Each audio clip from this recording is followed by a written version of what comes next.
Cerita di balik mobil Alphard Via Valen terbakar 3 tahun lalu masih disimpan, kini putuskan dijual. Diketahui pedangdut Via Valen sempat mengalami musibah karena mobil Alphard miliknya tiba-tiba terbakar pada 2020 lalu. Usut punya usut, rupanya mobil Via Valen tersebut sengaja dibakar oleh seseorang yang tak dikenal. Via Valen pun sempat mempertahankan bangkai mobil yang sudah terbakar itu.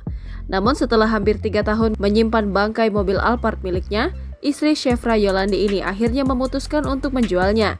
Hal itu diumumkan Via Valen melalui unggahan di akun Instagram pribadinya pada Jumat 21 April 2023. Via Valen menjual bangkai mobilnya itu dengan alasan agar bisa bermanfaat bagi orang lain.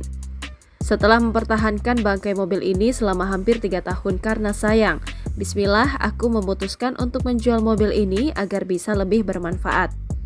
Sayangnya, niat Via Valen untuk menjual mobil yang terbakar 3 tahun lalu tersebut ditanggapi nyinyir warganet. Sebelumnya diberitakan pelaku sempat meninggalkan pesan bernada ancaman sebelum membakar mobil Via Valen.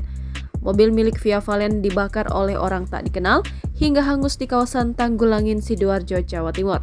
Adik Via Valen, Mela Rosa, menjelaskan temuan yang berisikan kalimat tidak jelas yang berbau ancaman tersebut. Mela menyebut ancaman itu dituliskan oleh pelaku dengan bahasa yang kurang dimengerti.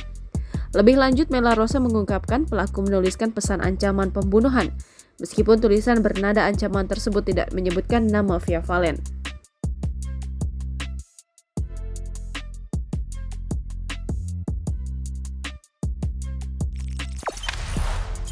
Jangan lupa subscribe, share, komen, dan like ya.